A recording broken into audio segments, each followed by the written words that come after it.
Alors bienvenue, chers amis internautes, sur la suite de notre série qui a été initiée, je le rappelle, grâce à une enquête menée par Jean-Paul Lugan, et donc sa société. Merci aussi à Victor Waknin d'apporter sa répartie et son analyse et sa vision. Et alors, je vais vous laisser vous présenter, une fois n'est pas coutume, puisque vous êtes l'invité spécial de ce plateau qui a pour thème, qui a pour objectif de parler franchement et en toute transparence, je le dis volontairement comme ça parce que c'est généralement un tabou, des liens entre libido et stress. Et puis, puisque dans cette série nous parlons évidemment des cadres et des conditions dans lesquelles ils travaillent, on sait typiquement que le stress a de plus en plus d'impact sur la libido des managers, l'obsession du travail qui conduit à une perte de la libido, parce que le travail nous poursuit jusqu'au lit. On manque, je veux dire, on a tendance dans ces cas-là à oublier l'essentiel, voilà. Et puisqu'il est question de cadre, d'entreprise et notamment de performance, on est obligé de se poser ces questions-là. Enfin, on est obligé. Non, on n'était pas obligé, mais ce qui est bien, c'est qu'on l'a fait. Voilà. Je vais vous laisser vous présenter. Merci de m'accueillir. Donc, Carole Pagès, je suis thérapeute, donc sophrologue et sexothérapeute, puisque le terme de sexologue est réservé aux médecins qui ont une approche plutôt mécanique des troubles liés aux problèmes, aux difficultés sexuelles, alors que je suis plutôt sur le volet thérapeutique, comportemental, et de pouvoir accompagner les personnes dans leur développement, tant à la fois dans l'intime que sur le lieu professionnel, voilà, pour avoir effectivement, là pour le coup, une vie épanouie. Alors, de quel constat partez-vous ? Puisque ce n'est pas quelque chose qui ressort spécifiquement de l'enquête menée par Jean-Paul Lugan, à savoir les liens entre libido et stress. Jean-Paul d'ailleurs nous a suggéré ce sujet en disant qu'il était trop rarement abordé et que, quitte à faire une série qui a pour ambition d'approfondir et d'être la plus exhaustive possible avec le temps, sous l'impact des suggestions de chacun, on voudrait savoir de quel constat est-ce qu'on peut raisonnablement partir pour dire qu'il y a effectivement un problème et qu'il est lié au travail et que c'est un problème soluble. Alors, effectivement, le stress, comme on le sait, a vraiment un impact à la fois sur les fonctions biologiques et physiologiques de la personne, et aussi sur un comportement psychologique qui, à terme, sous la pression, vont vraiment déborder le cadre professionnel pour aller sur le cadre de la vie privée. Il est évident que quand on parle de libido, on est sur le lieu de l'intime, on est sur le volet personnel de la personne, de l'individu, et comment le stress peut rejaillir à cet endroit-là et poser des problèmes à terme. Donc, il est évident qu'on est pour des managers, on est sur le degré de performance. Et après, dans la performance, on est sur un axe aussi de performance dans sa vie privée comme dans sa vie professionnelle, ou à l'inverse, professionnelle. Vous faites bien de relever qu'il y a une confusion et un stress de la performance, une omniprésence de la performance. Voilà. Ça a été d'ailleurs analysé par d'autres. C'est une véritable dictature, une tyrannie de la performance à tous égards, voilà. Et que la mise en échec dans une sphère, par exemple la sphère professionnelle, peut déboucher sur une sensation d'échec dans une sphère plus intime et vice-versa. Est-ce que vous intervenez en entreprise ? Est-ce que vous avez donc en tout cas une vision peut-être à nous apporter alors certainement intuitive, parce que vous n'avez pas forcément fait une enquête nationale, mais à l'échelle de votre vécu, qu'est-ce que vous pourriez apporter à cette série comme constat sur la motivation des cadres, sur l'état de leur motivation Alors, en fait, pour répondre à votre question, ce que on peut déjà constater, c'est que les effets du stress, on les voit effectivement dans un milieu clos qui est celui de l'entreprise.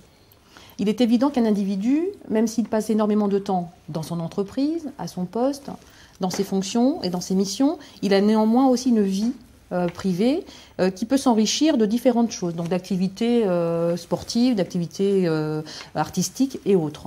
Et on s'aperçoit que c'est ça ce qui était là pour ressourcer la personne, pour leur apporter effectivement, je dirais, une bouffée d'oxygène, pour mieux compenser la pression au travail. s'amenuise au fur et à mesure et pose plus de problèmes. Donc on n'a plus l'envie, et cette envie d'aller vers l'extérieur pour se ressourcer s'impacte de façon très importante dans dans l'intimité de la personne. Donc vraiment là, à un endroit bien plus intime que la simple activité sportive ou artistique. Donc ce qui se passe, c'est que en entreprise, il est évident qu'on ne va pas aborder la libido comme on va parler effectivement des effets du stress et trouver des solutions. En tout cas, vous le faites bien aussi en entreprise. Vous Alors, intervenez en potentiellement en entreprise, entreprise pour évangéliser, expliquer, faire comprendre aux gens qu'il faut qu'ils soient soucieux aussi de ces aspects-là de leur vie, c'est ça? Voilà, c'est ça. En fait, on est plutôt sur quelque chose, la façon dont je vais aborder effectivement ça ne va pas être avec pignon sur rue, enfin voilà, on va vraiment l'aborder de façon plus fine, en expliquant on va parler d'hygiène de vie. Et c'est en parlant d'hygiène de vie, bien sûr qu'on va parler à la fois de l'alimentation, de l'équilibre psychologique, de l'équilibre physique, mais effectivement, des questions d'ordre plutôt intime vont se révéler aussi, puisque l'individu ne va pas être saucissonné ou rester à un seul endroit. Il est une personne entière, dans une démarche globale, voilà. Et ça s'entend qu'à ce moment-là, des questions de cet ordre-là puissent Oui, c'est pas comme si en évoquer. arrivant chez soi, on oubliait tout ce qui s'était passé au bureau. Absolument. Est-ce que derrière tout ça, et si des entreprises, du moins, encouragent cette prise de parole, qui est la vôtre, pour aider les gens à prendre peut-être un peu plus conscience à un instant T, ils sont en train d'oublier l'essentiel, etc. Est-ce que vous n'avez pas... J'espère que vous pourrez me répondre sans langue de bois là-dessus. Vous n'avez pas l'impression parfois que les managers sont un peu dans l'hypocrisie là-dessus? Parce que, de facto, le lien de subordination a des effets de bord qui ne sont pas très loin parfois de la brimade. Ça arrive dans toutes les entreprises. Il y a encore pas longtemps, j'étais dans une agence où j'ai vu un type demander à l'autre d'aller lui chercher un café. Je me suis dit, il ne va pas endormir pendant 3 jours parce que c'était la manière. C'était pas, voilà. On voit tous ça. On sait que c'est une... Bon. Et beaucoup d'auteurs, d'ailleurs, des artistes, dans des films, des livres, etc., analysent d'ailleurs cette relation parfois de domination qui s'installe subrepticement dans la subordination. Alors, je dis, à travers ma question, est-ce qu'il n'y a pas une hypocrisie à vouloir résoudre un problème qui est dans la nature humaine, qui est difficilement soluble et qui est fatal, statistiquement parlant, à l'échelle de toute organisation. Il y aura toujours un effet de bord du travail sur la vie privée. Je pose la question aussi de manière un peu provocante parce que je voudrais savoir si à votre échelle, comment à votre échelle vous contribuez à résoudre le problème. Est-ce que la prise de conscience suffit? Est-ce que ce n'est qu'une manière de mettre le pied à l'étrier et de commencer à y penser? Est-ce que ça déclenche des choses? Qu'est-ce que vous ressentez à cet égard? Alors, ça peut être de différentes façons, parce que comme la personne est multiple, et on sait bien qu'une réponse unilatérale ne suffira pas, donc il va falloir ouvrir et proposer différents outils. Néanmoins, ça peut être sur un mode de parole ou sur un mode, de séance. Proprement parler, de relaxation, de techniques de respiration, de façon concrète que la personne puisse déjà d'une part mesurer son stress, puisse identifier effectivement si elle n'est stressée qu'au travail, et peut-être que si ça se produit à l'endroit du travail, ça peut être aussi un peu plus tard dans d'autres secteurs de sa vie. Et par ce cheminement qu'elle va faire, par cette prise de conscience, elle va pouvoir à un moment donné se poser d'autres questions qui vont la conduire à voir un peu où est-ce qu'elle en est, à faire le point en quelque sorte. Donc, soit on est sur quelque chose... D'abord, vous commencez par le constat et ça vous semble l'étape indispensable? Oui, je pense que c'est d'abord... il est très difficile, effectivement, vous parliez tout à l'heure d'hypocrisie. On est dans un endroit où, effectivement, tout est sexué, par définition, si on va de cette façon-là. Maintenant, c'est comment on se pose le cadre. De quelle façon, à quel moment je ne dépasse pas la limite. Et que, voilà, la limite du travail, il est évident que... Vous voulez dire, on est dans un endroit où tout est par définition et en apparence asexué. Voilà. Oui, d'accord. Ou les deux. Alors oui, ça dépend du point de vue, en effet. Ça dépend du point de vue, ça va être les deux à la fois.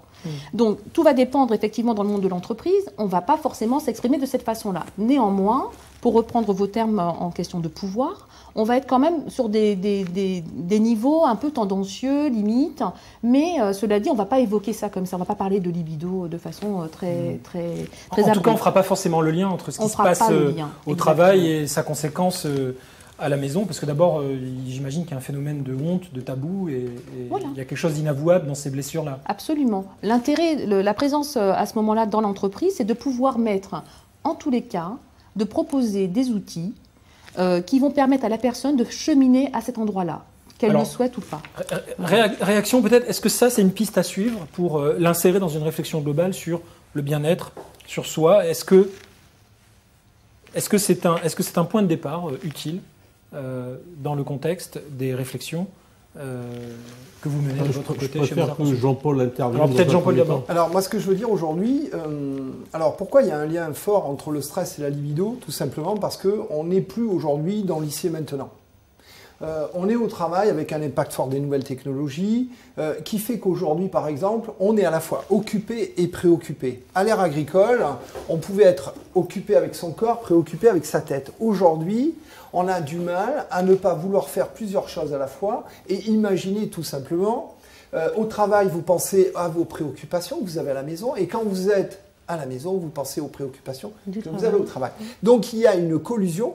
Vous êtes dans une relation, vous êtes sous la douche, vous pensez déjà au travail. Vous êtes dans une relation intime, vous pensez à vos factures et à la problématique de management. Donc à un moment donné, il y a une telle dispersion et un tel stress qu'on n'arrive plus à faire face. Je voudrais juste vous rappeler le film Full Monty, où à un moment donné, l'estime de soi que l'on n'a pas d'ailleurs dans le non-emploi, parce qu'on est chômeur, ou que l'on a dans l'emploi parce qu'on ne se réalise pas et on revient à la réalisation de soi, a un impact à la maison parce qu'on ne se reconnaît plus dans la dimension ni travail, ni non-travail, et qui fait qu'à un moment donné, on n'a plus de libido. Je vous renvoie à la scène qu'il y avait dans Full Monty, je ne sais pas si vous vous en rappelez, où il avait du mal à avoir des relations sexuelles avec sa femme, tout simplement parce qu'il était chômeur. Donc, on peut être un chômeur au travail, c'est-à-dire avoir effectivement une étiquette sur une fiche de paye, mais n'avoir un contenu du travail qui ne nous plaît pas, qui ne nous satisfait pas, dans lequel on ne se réalise pas. Alors ça, c'est la première dimension. Et deuxièmement,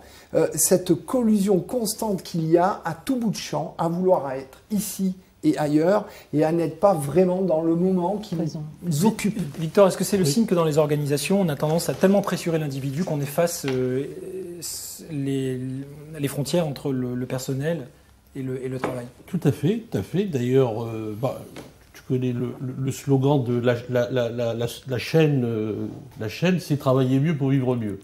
Donc, je crois que le message est clair. Je rachète Chanel. Voilà, donc j'utilise ce slogan depuis 4 ans, c'est vraiment travailler mieux pour vivre mieux. Donc il y a une interrelation, comme le dit Jean-Paul, c'est une interrelation par nature, comme le temps s'est contracté, comme les outils se sont démultipliés, et on n'a plus la différence du temps entre le passé et le présent. Il y a un 4e temps qui s'est introduit, qui n'existait pas, donc ça fait un petit peu peur aux physiciens d'ailleurs, c'est ce qu'on appelle l'immédiateté. Donc il y a un 4e temps qui est l'immédiateté, puis il y a le futur. Donc il y a un temps nouveau qui est apparu. Bon. Alors, le point abordé aujourd'hui, encore une fois, faire attention sur ces séquences de sujets, parce qu'on a l'impression que quand on parle de sujets, il a une valeur importante en soi. Il a une valeur importante parce qu'il existe. Mais il n'est pas unique et il n'est pas prégnant par ailleurs. C'est-à-dire que tout ce que l'on voit là, la libido, par exemple, c'est en fait un symptôme parmi elles. On est en train d'éclairer un symptôme qui est réel. Il est incontestable. Mais encore une fois, on va s'intéresser aux symptômes. C'est normal, parce que soit on est thérapeute, soit on est coach. Notre métier, c'est d'analyser les symptômes et de faire en sorte que la personne reconnaisse ses symptômes et essaye de mieux comprendre ce qui lui arrive. Voilà. Oui, mais celui-là, il a quelque chose de particulier, c'est qu'il est généralement passé sous silence.